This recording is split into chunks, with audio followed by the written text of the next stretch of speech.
शे म्हणजे काय पाहिलं होतं? 100. शे म्हणजे काय पाहिलं होतं? 100. त्याचप्रमाणे दुसरी एक संकल्पना आपण पाहिली होती, शेकडा. शेकडा म्हणजे प्रति 100 किंवा 100 पैकी. यालाच आपण टक्के म्हटलं होतं. काय म्हटलं होतं आपण त्याला? टक्के. म्हणजे टक्के त्याच्यासाठी अशी खून दिलेली होती. मग टक्के म्हणजे भागिले 100 अशा प्रकारच्या काही मूलभूत संकल्पना आपण या ठिकाणी पाहिल्या होत्या. त्याचप्रमाणे त्याच्यावर आधारित उदाहरणं देखील सोडवली होती. मित्रांनो,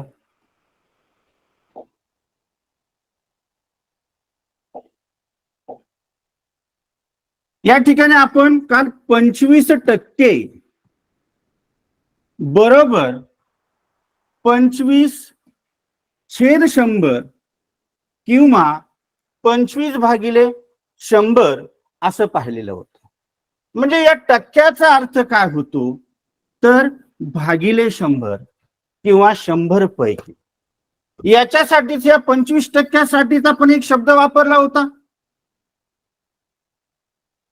शेकडा 25.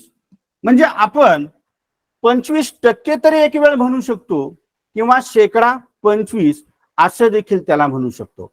परंतु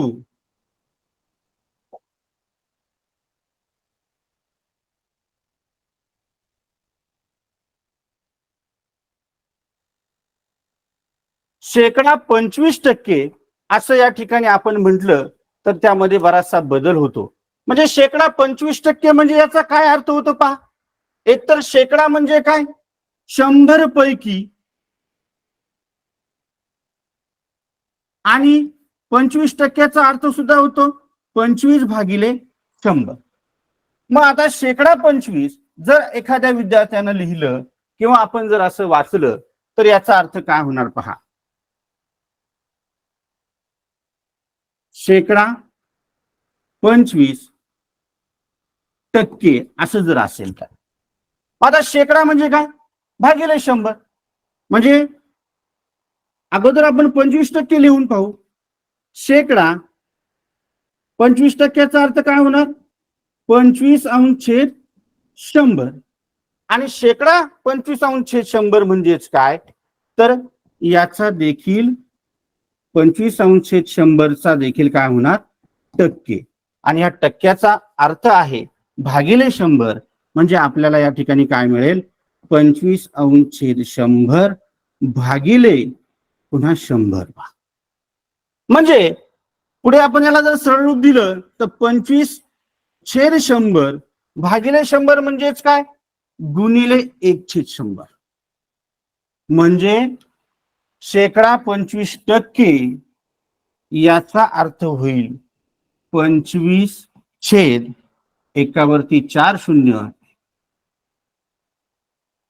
25/10,000. आणि म्हणून आपली जी संकल्पना आहे एकतर आपण त्याला शेकडा 25 म्हणू किंवा 25% म्हणणार आहोत. म्हणजे हे फार महत्वाचं आहे की बऱ्याच वेळा विद्यार्थ्यांकडून ही चूक होऊन जाते की शेकडा 25% असं सुद्धा बऱ्याचदा बोललं जातं, परंतु त्याचा अर्थ फार वेगळा निघतो. त्याच्यामध्ये छेद 100 न येता छेद किती आला? या ठिकाणी 10,000 आला.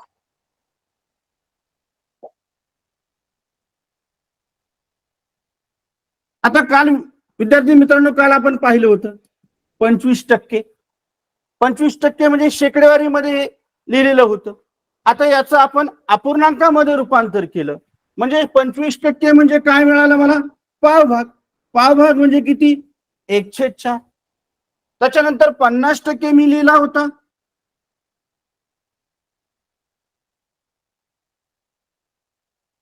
%50 असा जर लिहिला तर त्याचा भाग होतो अर्धा भाग. म्हणजे अपूर्णांक मला मिळाला 1/2. त्याच्यानंतर मी 75% लिहिला तर 75%चा अर्थ काय होणार? पाऊण भाग म्हणजे 3/4. म्हणजे शेकडेवारीचं मी काल काय केलं?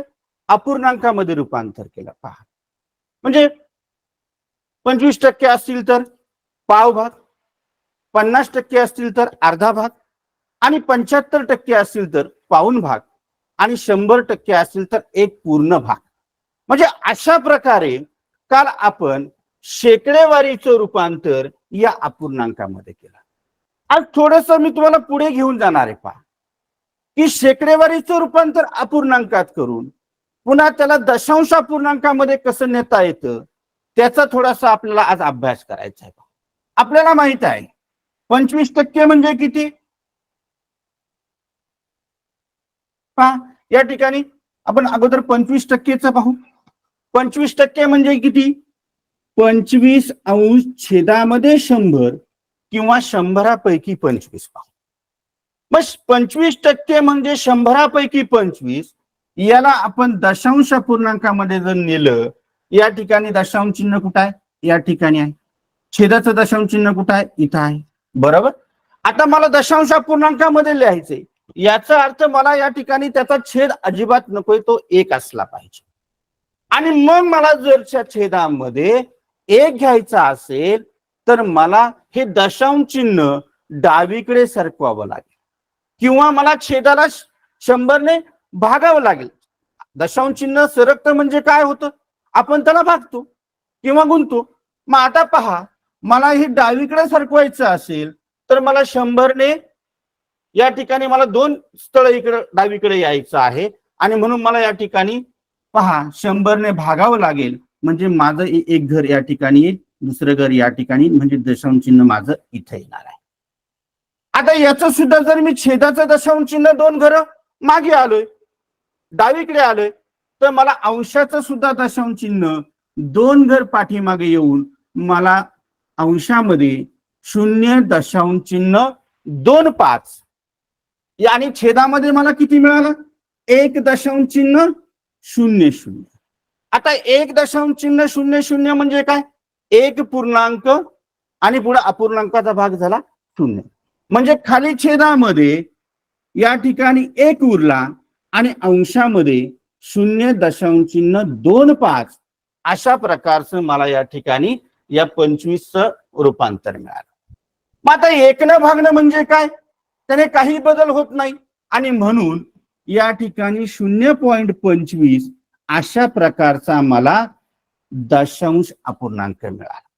आणि मग पहा मी काय म्हणेल की 25%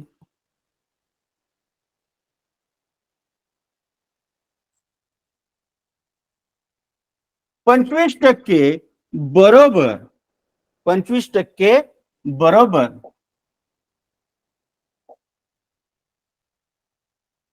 25% बरोबर 25 अंश, याला आपण पाव भाग म्हटलं नाही का,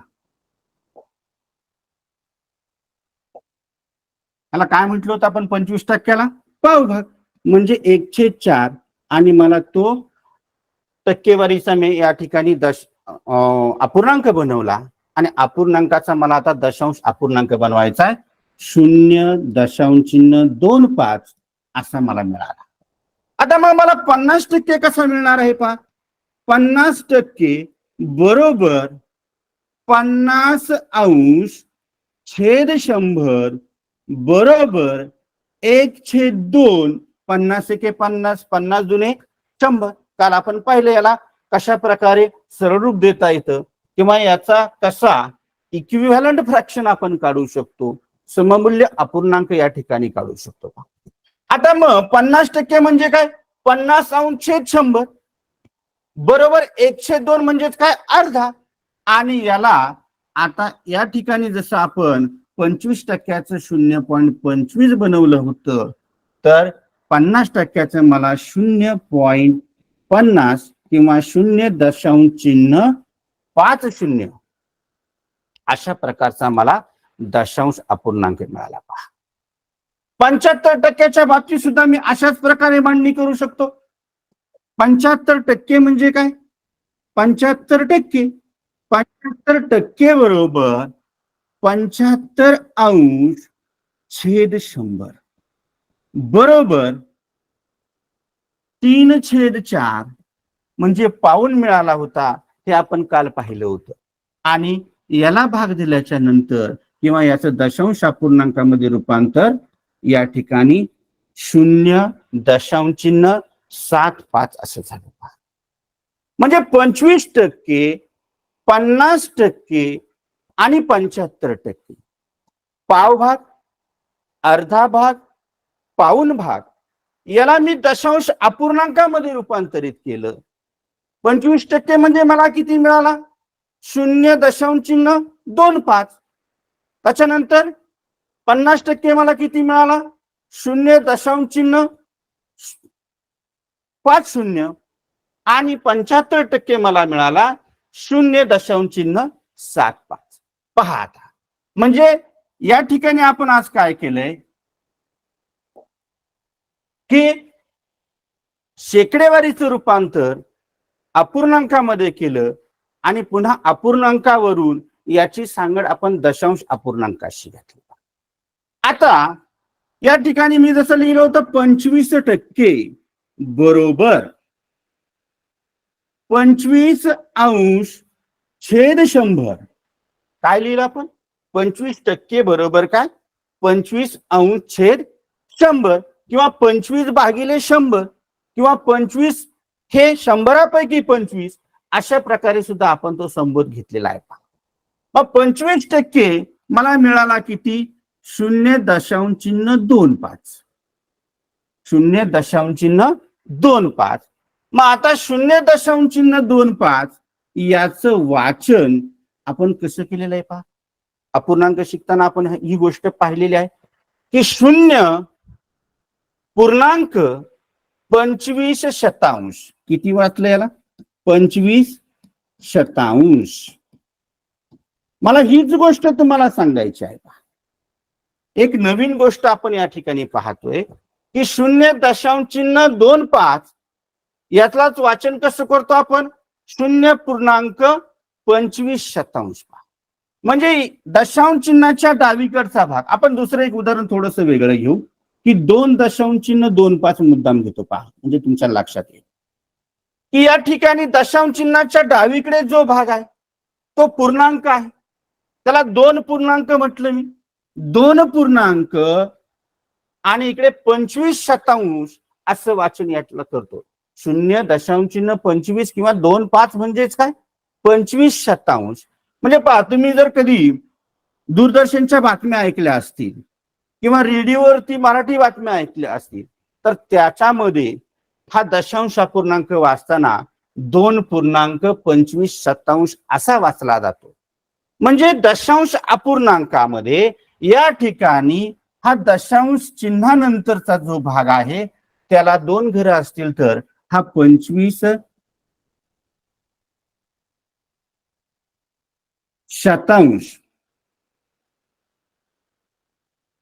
भाग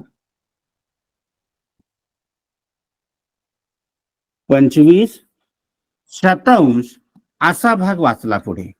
आणि मग 0.25.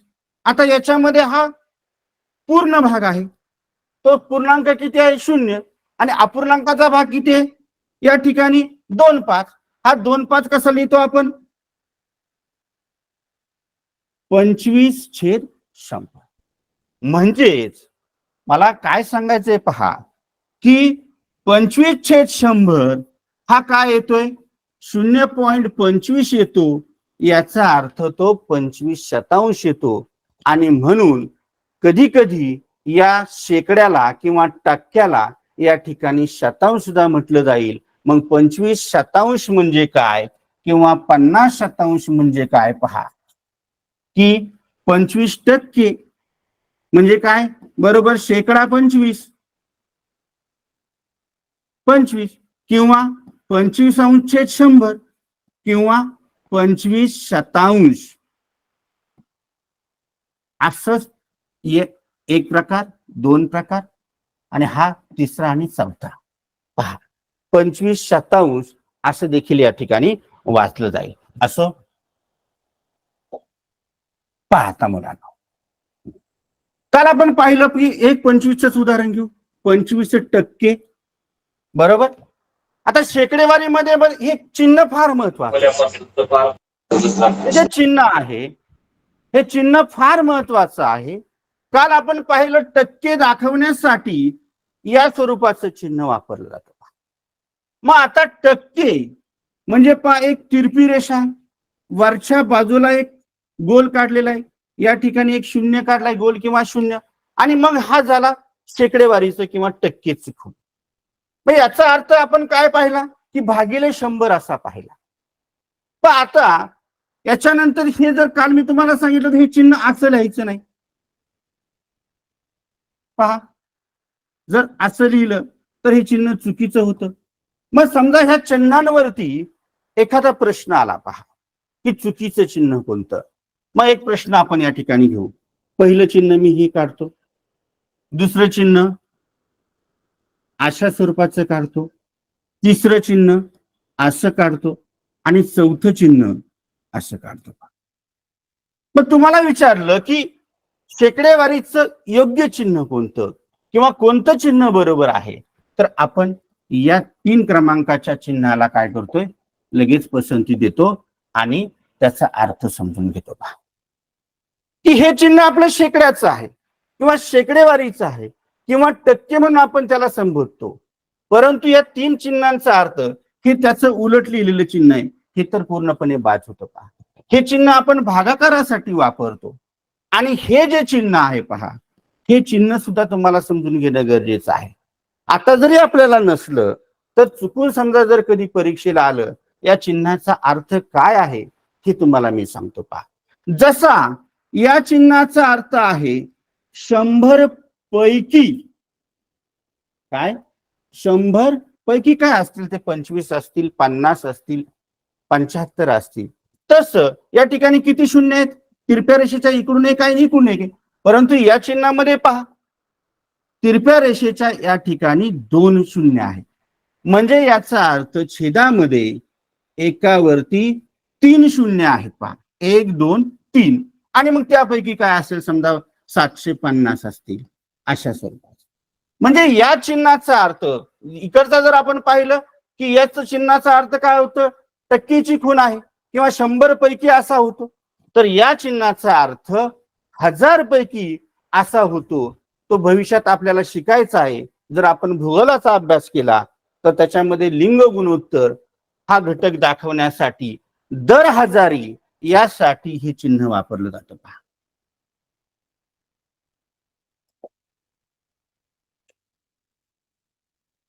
म्हणजे आज काय पाहिले आपण मुलांनो, कालचे संबोध पाहिले की काल आपण कोणकोणत्या गोष्टी शिकलो. त्याच्यानंतर शे म्हणजे काय, शेकडा म्हणजे काय, किंवा टक्केच्या खुणेच्या संदर्भात पाहिलं. त्याच्यानंतर आपण पाहिलं की अपूर्णांकाचं रूपांतर शेकडेवारीत कसं केलं किंवा शेकडेवारीतून अपूर्णांकात गेलो, अपूर्णांकातून दशांश अपूर्णांकामध्ये गेलो, आणि त्याच्यानंतर या टक्केवारीचं जे चिन्ह आहे ते चिन्ह देखील आपण पाहिलं. मग कालच्या या संबोधांवरती आधारित आपण बरीचशी काल उदाहरणं देखील पाहिली. तुम्हाला त्याच्यावरती स्वाध्याय देखील आपण पाठवला होता. पहा, मग आता या टक्केवारीचा आणखी कशा कशासाठी उपयोग होतो. पहा, की समजा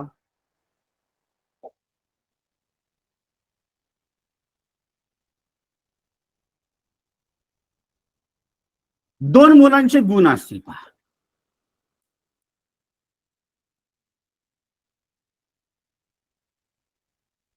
दोन विद्यार्थ्यांच्या गुणांची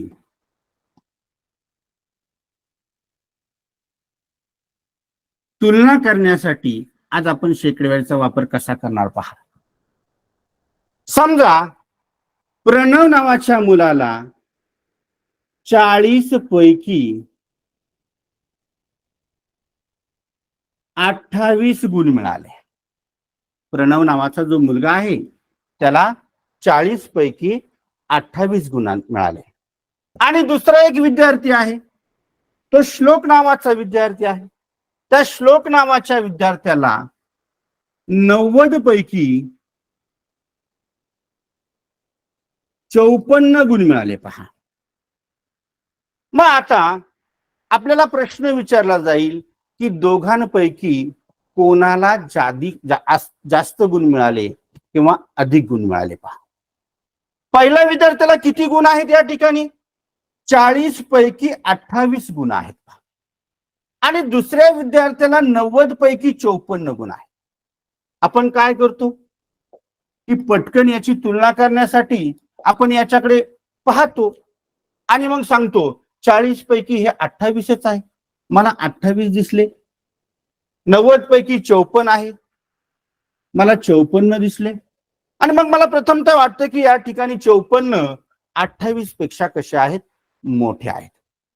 आणि मग पटकन विद्यार्थी उत्तर देऊन जातो की 54 मोठा आहे, परंतु किंवा 54 गुण ज्याला मिळाले तो त्या विद्यार्थ्याला अधिक गुण मिळाले आहेत.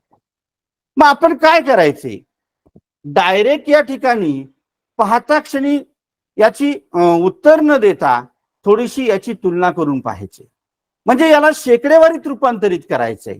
पाहता या ठिकाणी 40 पैकी किती आहे, 40 पैकी 28 आहे. 40 पैकी 28 आहे याचा अर्थ काय पहा, 4 10 40, 4 7 28, 7 अंश छेद 10 असा पूर्णांक मला या ठिकाणी मिळाला. मग आता मला पुन्हा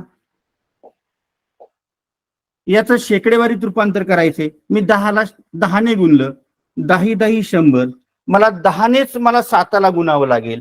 10 7 70, म्हणजे या विद्यार्थ्याला 70% गुण मिळाले. पहा, पहिला जो विद्यार्थी होता, प्रणव नावाचा विद्यार्थी होता, त्या प्रणव नावाच्या विद्यार्थ्याला 40 पैकी 28 गुण मिळाले, म्हणजे त्याला 70% गुण मिळाले. पहा, बरोबर.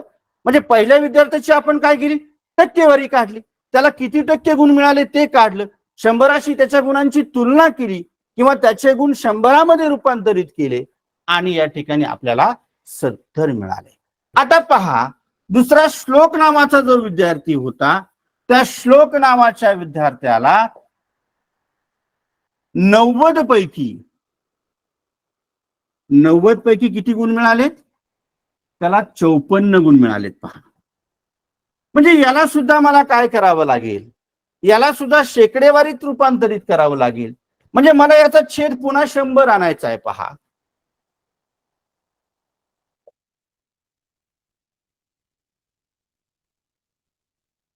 नऊ 10 90 आणि 9 54, 9ने पूर्ण भाग केला. पहा, 6 अंशामध्ये छेदामध्ये 10. मग आता याला पुन्हा जर शेकडेवारीत रूपांतर करायचं असेल तर 10 गुणिले 10, 6 गुणिले 10 बरोबर 60/100. पहा, आता या ठिकाणी या विद्यार्थ्याला 54 म्हणजे ही मोठी संख्या दिसत होती 28 पेक्षा, परंतु या ठिकाणी त्याला किती गुण मिळाले, 60% गुण मिळाले किंवा शेकडा 60 गुण मिळाले. आणि अगोदरचा जो विद्यार्थी होता त्याला 70% गुण मिळाले. आणि म्हणून या दुसऱ्या विद्यार्थ्याचे गुण जास्त आहेत. आणि म्हणून आपण या ठिकाणी पाहिलं की जरी ती संख्या मोठी दिसत असली तरी लगेच त्याचं उत्तर न देता त्याला शेकडेवारीत रूपांतर करायचं. म्हणजे या ठिकाणी आपण काय पाहतोय की समजा दोघांची तुलना करायची असेल, दोन विद्यार्थ्यांच्या गुणांची असेल किंवा आणखी कोणत्या दोन बाबींची तुलना करायची असेल, तर आपल्याला त्याला शेकडेवारीत रूपांतरित करावं लागतं. आणि शेकडेवारीत रूपांतरित केल्याच्या नंतर किंवा त्याची 100शी तुलना केल्याच्या नंतर आपल्याला या ठिकाणी त्याची तुलना होणार, कोण कमी कोण जास्त हे आपल्याला त्या ठिकाणी पटकन लक्षात येतं. पाहू, आता ठीक आहे, आपण काही उदाहरणं पाहू. पहा मित्रांनो, तुम्हाला ग्रुपवरती काल आम्ही स्वाध्याय पाठवला होता. या स्वाध्यायामध्ये बरीचशी उदाहरणं अगदी खाली झालेल्या भागावरतीच होती. बऱ्याचशा कुशाग्र बुद्धीच्या विद्यार्थ्यांनी सगळीच्या सगळी उदाहरणं ती सोडवली असतील, परंतु 2 उदाहरणं थोडीशी वेगळी होती. पहा, त्या उदाहरणांबद्दल आपण थोडीशी चर्चा करतो. या ठिकाणी कालचं पहिलं उदाहरण काय होतं की एक दुकानदार 1 डझन वस्तूंवर 2 वस्तू मोफत देतो पहा. बरोबर, त्यानं किती वस्तू मोफत दिलेल्या आहेत? 2 वस्तू. तर तो शेकडा किती वस्तू मोफत देतो? या ठिकाणी प्रश्न असा होता. मी सगळा प्रश्न काय या ठिकाणी लिहिलेला नाही, मी थोडक्यामध्ये प्रश्न लिहिला. प्रश्न काय होता? एक दुकानदार 1 डझन वस्तूंवरती 2 वस्तू मोफत देतो. तर तो दुकानदार शेकडा किती वस्तू किंवा किती टक्के वस्तू मोफत देतो? आता या ठिकाणी काय होतं? आपल्याला दिले या ठिकाणी काय की वस्तू किती सांगितल्यात? पहिल्यांदा 1 डझन वस्तू सांगितलेल्या आहेत. त्याच्यावर किती वस्तू त्यांना मोफत दिलेल्या आहेत? 2 वस्तू दिलेल्या आहेत. परंतु या ठिकाणी तो डझन दिलेला आहे आणि या ठिकाणी त्याच्या सुट्ट्या वस्तू दिलेल्या आहेत. मग हे उदाहरण सोडवताना दोन्ही देखील घटक एकाच प्रकारच्या एककात असले पाहिजेत पहा. आणि म्हणून समजा 1 डझन म्हणजे किती? 1 डझन बरोबर 12 वस्तू. 1 डझन बरोबर 12 वस्तू. आणि म्हणून 12 पैकी किंवा 12 वरती त्यानं 2 वस्तू या ठिकाणी काय केल्यात? मोफत दिलेल्या आहेत. तर आपल्याला या ठिकाणी उदाहरण असं मिळेल पहा, 100 वस्तूंवरती किती वस्तू त्यानं मोफत दिल्या होत्या किंवा दिल्या आहेत? मग आता पहा, या ठिकाणी आपण इतर प्रश्नचिन्हाच्या ऐवजी आपण एक्स लिहू, कारण ती जी गोष्ट काढायची आहे तिला कोणते अक्षर आपण मानू शकतो. आणि म्हणून कालच्या पद्धतीप्रमाणे पहा, एक्स बरोबर 2/12 हा इकडे भागिले आहे, तो डावीकडे येताना किंवा बरोबर चिन्हाच्या या बाजूला येताना गुणिले होईल. आणि मग तो गुणिले काय घेतला मी? 100 घेतला पहा. मग आता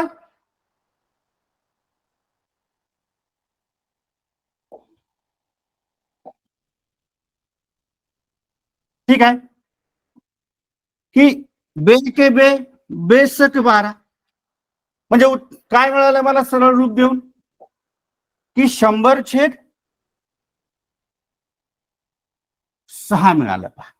आणखी पुढे गेलो मी की बे त्रिक 6 बे 50 किती आले? 100. आणि म्हणून 50°/3 अशा प्रकारचं मला काय मिळालं? आता वरचं जरा मी पुसून टाकतो, म्हणजे आपल्याला त्या ठिकाणचा वापर करता येईल.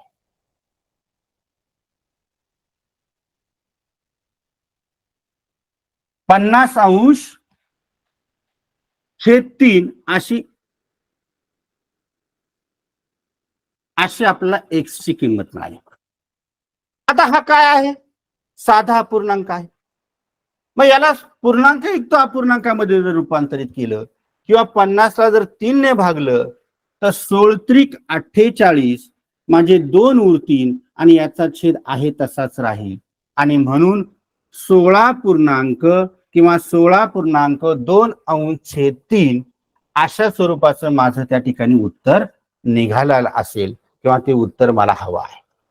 आता त्याच्यानंतर दुसरं उदाहरण एक होतं की 108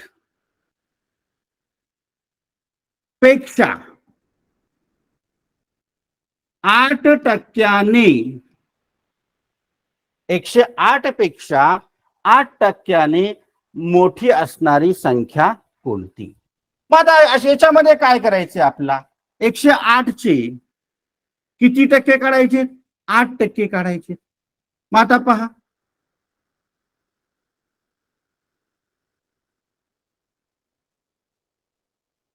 4 दुने 8,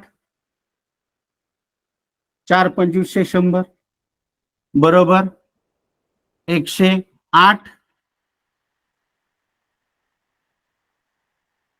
गुणिले 2 छेद किती आले? किंवा टक्केच काढायचे ना, काय हरकत नाही, याला आपण तसंच ठेवूयात. 8% मोठी संख्या काढायची आपल्याला. मोठी संख्या पहा. मग आता 108 मला 8% काढायचे. 108/100 बरोबर. या 8ने काय केले? बेके बेचोकाट बे 25 100. मग आता 108 गुणिले 4/25. मग 4/8 32. हातचे आले 3. 400 या ठिकाणी 3 किंवा 4×1 4. 432 किती आले? 25 आले. आता हे असं सरळ रूप देऊन आपल्याला काय होणार आहे? थोडस पुढं उदाहरण सोडवताना आणखी अडचणी येतील. म्हणून याने 100 तसेच ठेवू. डायरेक्ट 8नेच गुणू. 8×8 64. हातचे आले 6. 800 आणि 6 6. 8×1 8 आणि याला छेद किती होता? 100 होता पहा. म्हणजे कधी कधी आपल्या पण लक्षात येत नाही की आपण कशा प्रकारे त्याला सरळ रूप दिलं पाहिजे. कारण आता या ठिकाणी मी पर्याय लिहिलेले नाहीत. पर्याय जर लिहिलेले असते तर माझ्या पटकन लक्षात आलं असतं. तुमच्याकडे ते उदाहरण आहे पहा की आता इथं 100 आहे म्हणजे किती मिळालं? 8.64 म्हणजे 108 पेक्षा 8ने मोठी असणारी संख्या मला काय मिळाली? 8.68. आणि म्हणून 108 याच्यामध्ये मी 8.64 मिळवले पहा. तर मला काय उत्तर मिळणार आहे? 0+4 = 4. 0+6 = 6. दशांश चिन्ह तसंच राहिलं. 8 आणि 8 16. हातचा आला 1. 0+1 1 आणि या ठिकाणी 1 म्हणजे 116.64 असं त्या संख्येत त्या प्रश्नाचं उत्तर होतं. आणि म्हणून 108 पेक्षा 8% मोठी असणारी संख्या ती 116.68 अशा प्रकारची आपल्याला मिळाली पहा. आता आपण काही उदाहरणं सोडवणार आहेत पहा.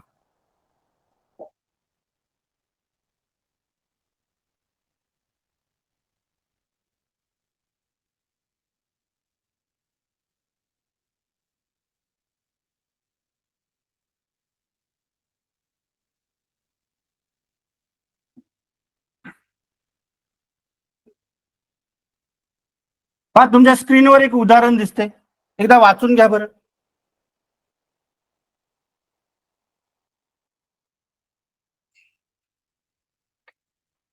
वाचा व्यवस्थित.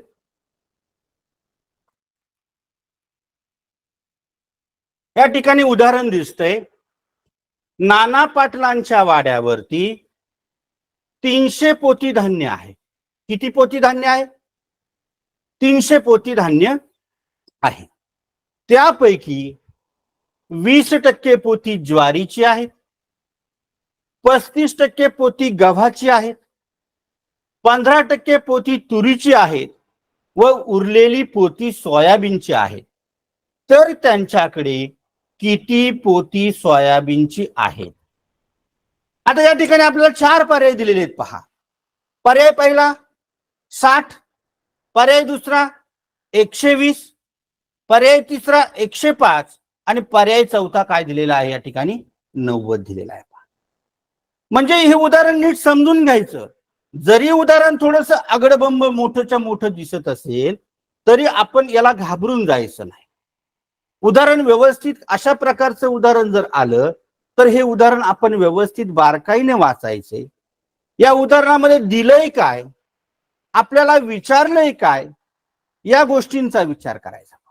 हे देखील उदाहरण परीक्षेला आलंय. मग आता इथं काय सांगितलं आपल्याला? थोडस मी बारीक करतो. उदाहरण तुम्ही वाचलेलं आहे. नाना पाटलांच्या वाड्यावर 300 पोती. किती पोती धान्य आहे? 300 पोती धान्य आहे.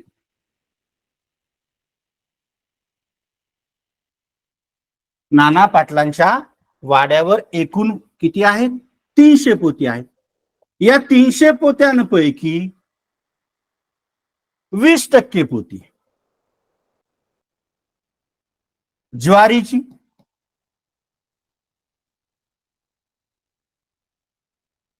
पस्तीस टक्के पोती गहू आहे, त्याच्यानंतर 15% पोती तुरीची आहेत, तूर, आणि उरलेली पोती काय आहेत, सोयाबीनच्या आहेत.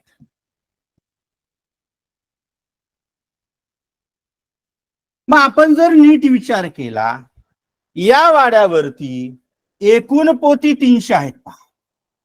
या 300 पैकी 20% ज्वारीचे आहेत, 35% गव्हाचे आहेत, 15% तुरीचे आहेत आणि उरलेली सोयाबीनची आहेत. मग दिले किती पहा, की 20% अधिक 35% अधिक 15% अधिक या सोयाबीनचे जे काही टक्के येतील ते मिळून 300 पोती म्हणजेच काय, टोटल 100% पोती आहेत. मग आपण 20 अधिक 35 55, 55 आणि 5 60, 60 आणि 10 70, म्हणजे याची बेरीज किती येते, 70% येते. म्हणजे ही 3 प्रकारची पोती या 300 पैकी किती आहेत, 70% आहेत. म्हणजे उरलेली कोणती, तर उरलेली काय आहेत, सोयाबीनची पोती आहे. मग आता 100% म्हणजे 300 पोती आहेत. या 100%मधून 70% गेले, उरले 30% पहा. आणि मग उत्तर याच ठिकाणी आपल्याला बरेच अंशी निघालेलं आहे. सोयाबीनची एकूण 30% पोती आहेत, बरोबर. मग आता आपल्याला 30% कोणाचे करायचे, 300चे. म्हणजे 300ला जर आपण 100% म्हटलेलं आहे, तर याचे 30% किती, आपण या ठिकाणी 300चे काय करूयात, 30% काढू. आणि म्हणून 300 गुणिले 30 भागिले 100. मग आता 100 एके 100, 100 त्रिक 300, 30 त्रिक पुन्हा 90, आणि मग आपलं उत्तर आलं 90. आणि म्हणून 90 ही सोयाबीनची पोती आहेत पहा. 90 कशाची पोती निघाली, सोयाबीनची. या ठिकाणी पर्याय क्रमांक 4 या ठिकाणी दिसतोय पहा, 90. आणि म्हणून या उदाहरणाचं उत्तर पर्याय क्रमांक 4 हे आपल्याला नोंदवायचं आहे, किंवा 4 क्रमांकाचा पर्याय आपल्याला रंगवायचा आहे. आता मित्रांनो, अशा प्रकारचं जर उदाहरण आलं तर आपण पहिल्यांदा ते शांत डोक्यानं वाचायचं, कारण याची थोडी काठिण्य पातळी काय, थोडी जास्त आहे, की हे उदाहरण आपल्याला सोडवताना बरेचशी मुलं चुकतात पहा. दिलेले काय, एकूण पोती दिलेली आहे, त्याच्यामध्ये 20% ज्वारी, 35% गहू, 15% तूर, आणि उरलेली काय काढायची, ते सोयाबीनची. आपण काय केली, दिलेल्या टक्क्यांची बेरीज केली आणि ती 100मधून वजा केली, म्हणजे आपल्याला उत्तर मिळालं या ठिकाणी 30%. मग हे 30% कोणाचे आहेत, तर 300 जी एकूण पोती होती, ही एकूण पोती म्हणजे काय, 100% आहे. आणि मग या 100%मधून आपण 70% वजा केले तर 30% मिळाले. आणि मग ह्या 300चे पुन्हा आपल्याला जर 30% काढले तर आपल्याला उत्तर किती आलं, 90 आलं पहा. आता हे उदाहरण कधी कधी फिरवून सुद्धा देतील. तुम्हाला विचारलं जाईल, सोयाबीनची आणि तुरीची एकूण किती पोती आहे. मग सोयाबीनची आणि तुरीची जर काढायची तर आपल्याला या ठिकाणी सोयाबीन 30% आहे, तर सोयाबीनचं पण काढावं लागेल. आणि तूर किती आहे, तर तूर 15% आहे, किंवा 30 आणि 15 45 जरी टक्के याचे काढले तरी आपलं उत्तर येऊन जाईल. कधी कधी काय दिलं जाईल, की 20% पोती ज्वारीची, 35% पोती गव्हाची आहेत, 15% पोती तुरीची आहेत, आणि एकूण 90 पोती सोयाबीनची आहेत. तर नाना काकांच्या, त्या नाना पाटलांच्या वाड्यावर एकूण धान्याची पोती किती आहे. हे असं कोणत्याही स्वरूपाचं उदाहरण जर आलं तर अशा स्वरूपाचा विचार करून जर आपण सोडवलं तर आपली कुठल्याही प्रकारची चूक मित्रांनो या ठिकाणी होणार नाही. आता पुढचं उदाहरण आपण पाहू.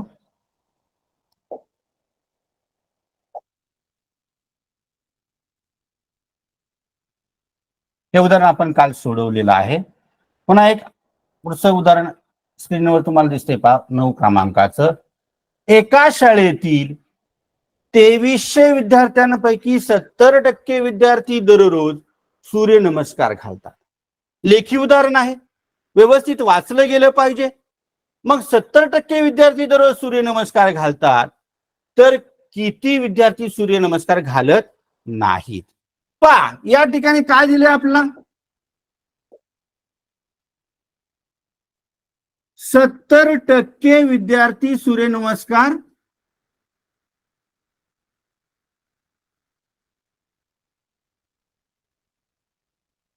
घालतात. एकूण विद्यार्थी संख्या किती आहे? 2300. मग ह्या 23%, 2300 चे 70% लगेच पटकन मुलं काढतात आणि मग उत्तर चुकून जातात. या ठिकाणी दिलंय काय, पूर्ण उदाहरण वाचा. तर किती विद्यार्थी सूर्यनमस्कार घालत नाहीत? मग सर 70% घालतात, 100% मधले 70% गेले, आपल्याला या ठिकाणी 30% राहिले. आणि म्हणून 100चे किंवा इथे किती दिलेत आपल्याला, 2300 दिलेले आहेत किंवा 2300 दिलेत. 2300 चे म्हणजे गुणिले 30% काढायचे. 30% म्हणजेच काय, 30 भागिले 100. मग यात 2 शून्यांना 2 शून्य गेले, 2 शून्यांना 2 शून्य गेले. मग 23 त्रिक 69, वरती शून्य दिला, 690 म्हणजे पर्याय क्रमांक 2 आपलं हे उत्तर आलं. यानंतर पुढचं उदाहरण आपण पाहू.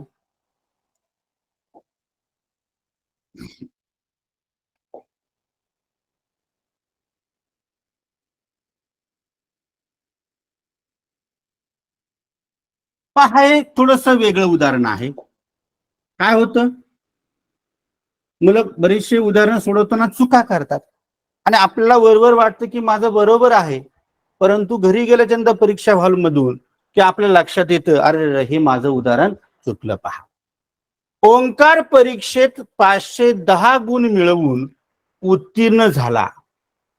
जर त्याला परीक्षेत 68% गुण मिळाले असतील तर ती परीक्षा किती गुणांची होती? मग याच्यामध्ये उदाहरण पहिलं पर्याय दिलेला आहे 510, पर्याय क्रमांक 2 दिलाय 680, पर्याय क्रमांक 3 दिलाय 750 आणि पर्याय क्रमांक 4 दिलाय 800. मग आता पहा, ओंकारला परीक्षेत किती गुण मिळालेत? 510 गुण मिळालेत. त्याला किती टक्के गुण मिळालेत? त्याला 68% गुण मिळालेत. म्हणजे काय, 100 पैकी 68 मिळाले. मग हे 68% गुण मिळाले असतील तर ती परीक्षा किती गुणांची होती? म्हणजे त्या परीक्षेचे किंवा त्या पेपरची एकूण गुण किती होते ते आपल्याला या ठिकाणी काढायचे. मग टक्के दिलेले आहेत ते आपण या ठिकाणी लिहिले. पण मग आता जर 100 पैकी 68 आहेत तर अशा कोणत्या संख्येपैकी 510 आहेत अशी मांडणी करावी लागेल आपल्याला. किंवा सूत्राने सुद्धा कालच्या पण काढता येईल टक्क्याने गुणून. परंतु मी काल सांगितलं होतं की अशी समानतेची थोडीशी मांडणी केली तर बरीचशी उदाहरणं आपल्या चुटकीसरशी सुटून जातात. पहा, एकूण नंतर तसंच येणार आहे गुणाकाराच्या स्वरूपात, परंतु आपल्या समजण्यासाठी, आपल्या आकलनासाठी किंवा आपली चूक होऊ नये म्हणून अशा प्रकारची मांडणी जर केली तर अतिशय उत्तम होतं. पहा, एक्स पैकी 510, एक्स माहित नाही ते काढायचेत आपल्याला. म्हणजे एकूण गुणापैकी 510 गुण मिळाले तर म्हणजे केव्हा, तर जेव्हा मला 100 पैकी किंवा त्या ओंकारला 100 पैकी 68 गुण मिळालेले आहेत. पहा, मग हे उदाहरण सोडूयात आपण. की हा छेदामध्ये आहे, या इकडे जाताना तो काय इकडे भागिले आहे तर तिकडे जाऊन काय होणार, गुणिले होईल. इकडे या बरोबर चिन्हाच्या उजवीकडे हा छेदामध्ये म्हणजे भागिले आहे, तो डावीकडे येताना काय होणार, तो गुणिले होणार. आणि म्हणून 510 गुणिले 100 मध्ये बरोबरचं चिन्ह आपण असंच ठेवलं. बरोबर काय, 68 इकडे छेदात एक्स आहे म्हणजे भागिले आहे, तो तिकडे जाऊन काय होणार गुणिले, म्हणजे उत्तर आलं एक्स किंवा 68 गुणिले एक्स. पुढे पाहूयात की आणखी समजण्यासाठी एक्स आपण इकडे घेऊ किंवा त्याला जरी इकडे आणलं तरी काही हरकत नाही. 510 गुणिले 100 भागिले 68, कारण हा काय आहे एक्स ला गुणिले आहे पहा या ठिकाणी. मग हा एक्स ला जर गुणिले असेल तर बरोबर चिन्हाच्या डावीकडे येताना काय झाला तो भागिले झाला. बरोबर काय येणार आहे आपली एक्स ची किंमत येणार आहे. आता 68 ने आपल्याला ह्या वरच्या गुणाकाराला भागायचे, गुणाकार करीत बसायचं नाही, कारण जर त्याला संक्षिप्त रूप जात असेल, कारण हा गुणाकार केल्याच्या नंतर बरीच मोठी संख्या आहे, पुन्हा त्याला 68 ने आपल्याला भागायचे, आपल्याला अनेक अडचणी निर्माण होतात. परंतु जेवढं सोपं करता येईल तेवढं सोपं करण्याचा या ठिकाणी आपण प्रयत्न करायचा आहे, म्हणजे काय होतं आपली उदाहरणं चुकण्याची शक्यता फार कमी होते. पहा आता इथे पहा या ठिकाणी 68 आहेत, या ठिकाणी किती आहे 51 आहे. म्हणजे मला 68 कोणाच्या पाड्यात आणि 51 कोणाच्या पाड्यात येतात तर 17च्या. 17 चोक 68 म्हणजे 68 ला मी काय केलं 4 ने भाग दिला, मग मला 17 ने भाग दिला तर 68 ला 17 चोक 68 आलं, तर मला 51 किंवा 510 ला सुद्धा 17 ने भाग देता येईल. म्हणून 17 चोक 68 17 त्रिक 51 मिळाले मला किती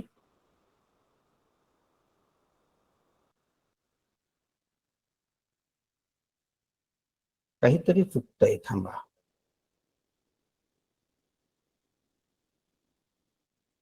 सतरा त्रिक 51 शून्य मिळाले.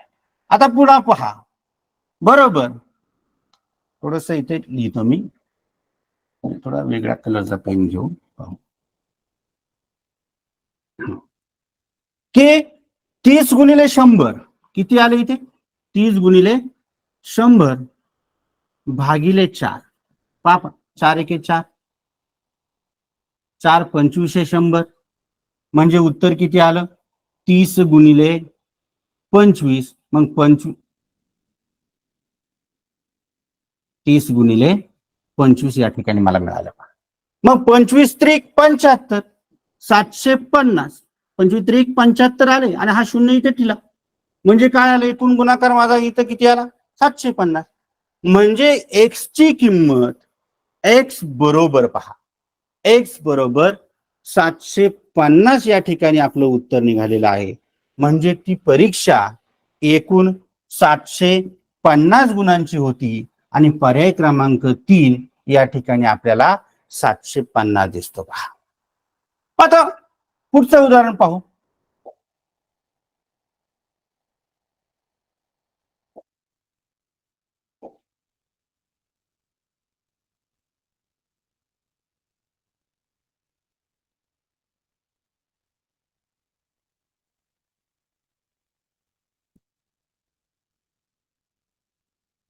हा 1250चा 12%.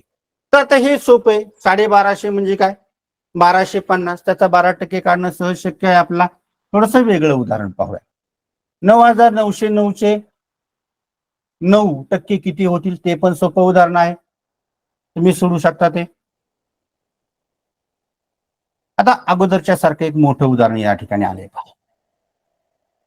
रावसाहेबांच्या बागेत विविध प्रकारची 2100 म्हणजे 2100 झाडे आहेत.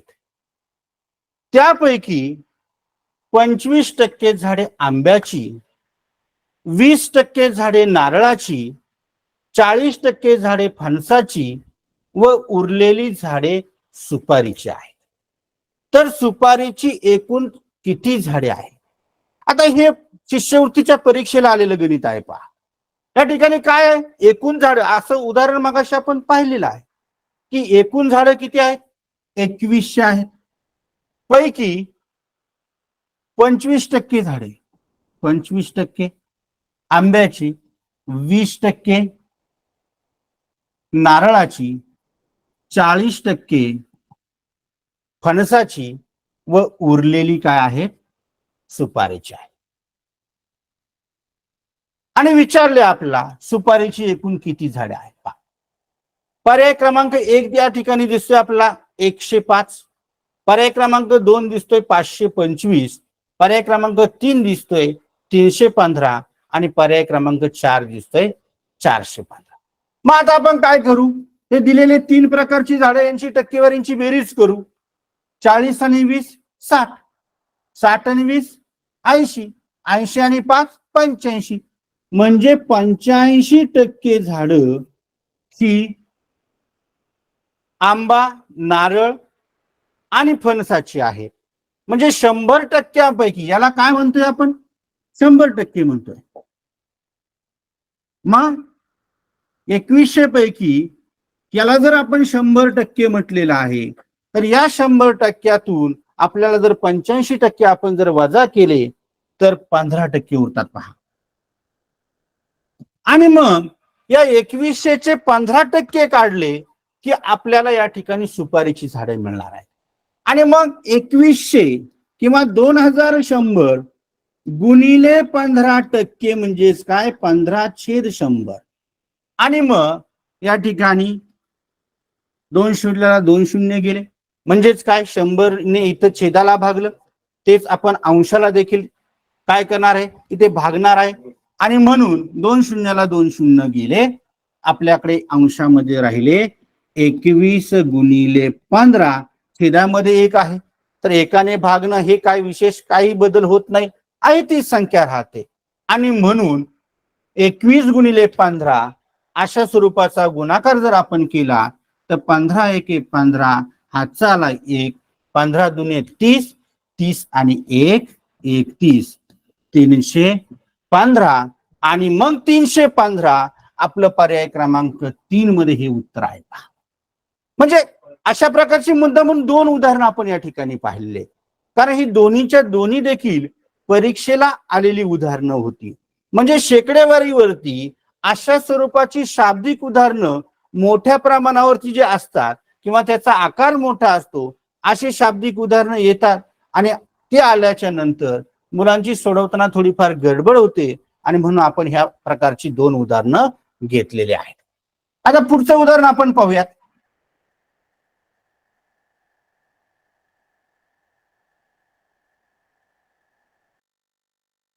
उदाहरण मी तुमच्यासाठी देणार आहे.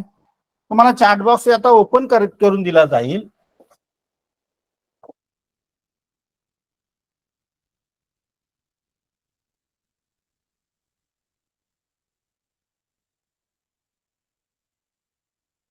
उदाहरण आहे, शबानाने तिच्या जवळ असलेल्या, थोडं मोठं करतो म्हणजे तुम्हाला व्यवस्थित ते उदाहरण दिसेल.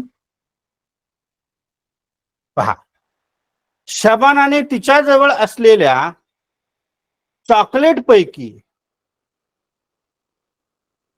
शबानाने तिच्या जवळ असलेल्या चॉकलेट पैकी 15% जोसेफला दिले, तर तिने जोसेफला 30 चॉकलेट दिली असती तर शबानाजवळ किती चॉकलेट होती. 1 90, पर्याय क्रमांक 2 150, पर्याय क्रमांक 3 60 आणि पर्याय क्रमांक 4 200. आता हे उदाहरण नीट व्यवस्थित वाचा आणि सोडवण्याचा प्रयत्न करा बरं.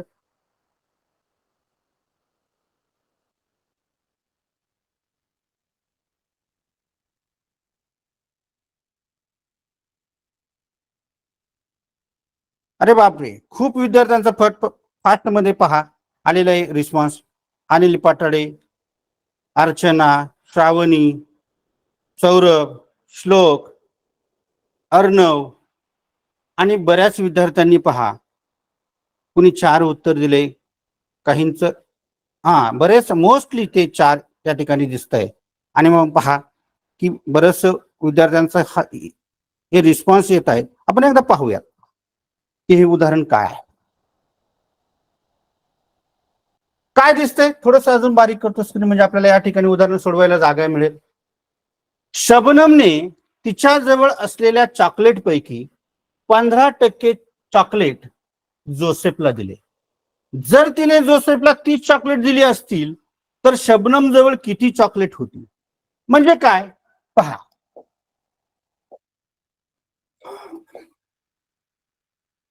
%15 चॉकलेट काय केले तिने जोसेफला दिलेत, म्हणजे 100 पैकी 15 चॉकलेट तिने जोसेफला दिलेले आहे. आणि जर तिने जोसेफला किती दिलेत 30 चॉकलेट दिलेत, म्हणजे 15% म्हणजे किती आहे 30 चॉकलेट आहे. तर शबनम जवळ एकूण किती चॉकलेट होती, म्हणजे 100% जेवढी होती त्याच्याऐवजी आपण या ठिकाणी काय लिहिलं की किती चॉकलेट होती, किंवा तिथं आपण एक्स घेऊ किंवा क घेऊ किंवा ल घेऊ, कोणतंही अक्षर आपण घेऊ शकतो का.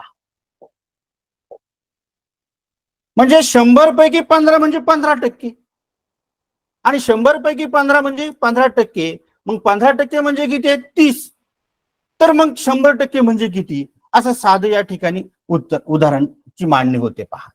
आणि म्हणून आपण या ठिकाणी एक्स लिहिलं, मग 15x 15 गुणिले एक्स या ठिकाणी पहा एक भागिले येतो अंशात येईल, 15x बरोबर 30 गुणिले 100, आणि म्हणून x बरोबर 30 गुणिले 100 भागिले 15 पहा.